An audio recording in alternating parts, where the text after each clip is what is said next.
আমাদের মধ্যে কিন্তু একটা নতুন একটা বিভাজনের রাজনীতি করার চেষ্টা করা হচ্ছে। ধর্মের নাম নিয়ে আমাদেরকে বিভক্ত করার চেষ্টা করা হচ্ছে। এটাও আমাদের জন্য সঠিক নয়। ইউনিয়ন পরিষদের নির্বাচন হবে এবং এই পরিষদ নির্বাচন হবে একেবারে নিরপেক্ষ।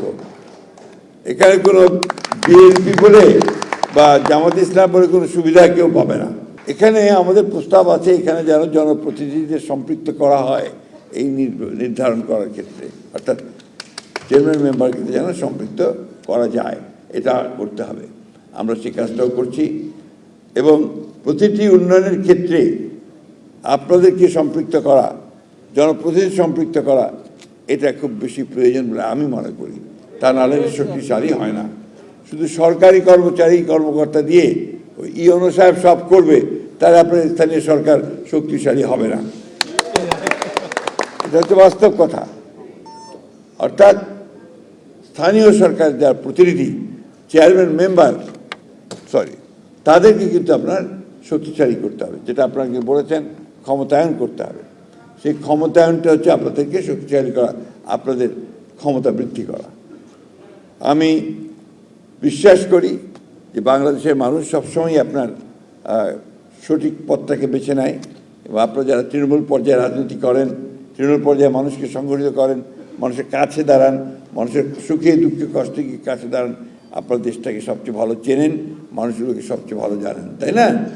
তো আমাদের একদিকে যেমন আপনার আমাদের মহিলাদেরকে ক্ষমতায়ন করতে হবে, অন্যদিকে শিক্ষা ব্যবস্থাটাকে আমাদেরকে এগিয়ে নিতে হবে। এই শিক্ষা ব্যবস্থাটাকে আগাতে না পারলে আমরা সামনে এগোতে পারবো না। আমাদের স্বাস্থ্য ব্যবস্থাকেও কিন্তু এই স্থানীয় সরকারের কাছে আনা দরকার, যাতে করে তারা তাদের ভূমিকা রাখতে পারেন, মানুষের স্বাস্থ্যের সেবার জন্য উন্নতি হয়, সেই ব্যবস্থা আমাদেরকে দেখতে হবে।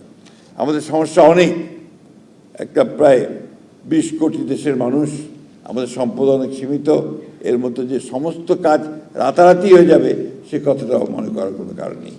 আরেকটা কথা আপনাদেরকে আমি জোর দিয়ে বলতে চাই, সব সময় বলি, আমাদের মধ্যে কিন্তু একটা নতুন একটা বিভাজনের রাজনীতি করার চেষ্টা করা হচ্ছে। ধর্মের নাম নিয়ে আমাদেরকে বিভক্ত করার চেষ্টা করা হচ্ছে। এটাও আমাদের জন্য সঠিক নয়। আমরা ইসলাম ধর্মে বিশ্বাস করি, আমরা সবচেয়ে সংখ্যাগরিষ্ঠ, কিন্তু আমাদের ধর্মে পরিষ্কার করে বলা আছে যে অন্য ধর্মকেও যেন আমরা খাটো করে না দেখি, তাই না?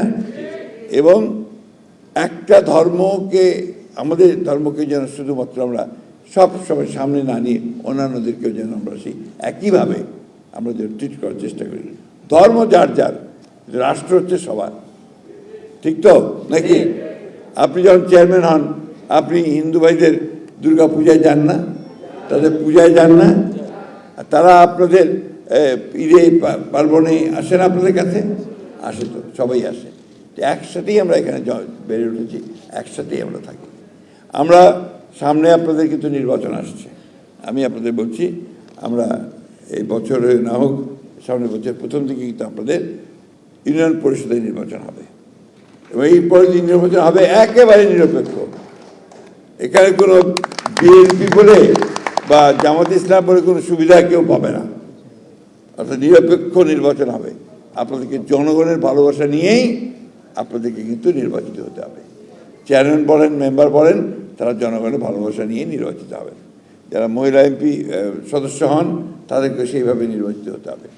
অর্থাৎ সত্যিকার অর্থেই গণতন্ত্রের মূল ভিত্তি যেটা, যে একটা অবাধ, সুষ্ঠু, নিরপেক্ষ নির্বাচন হবে, সেই নির্বাচনে আপনারা নির্বাচিত হয়ে আসবেন। এই নির্বাচনটা হয়ে গেলে আমার একটা প্রস্তাব আছে, আপনারা সবাই যখন নির্বাচিত হবে যাবেন, তখন আপনারা একটা জাতীয় সংগঠন তৈরি করবেন আপনাদের মেম্বার চেম্বারদের, অর্থাৎ আপনার স্থানীয় সরকারের একটা জাতীয় সংগঠন। সেই সংগঠনে কনভেনশন করবেন, সেই কনভেনশনে আপনার প্রধানমন্ত্রীকে দাওয়াত করে নিয়ে আসবেন। সেখানে প্রধানমন্ত্রী অবশ্যই আসবেন।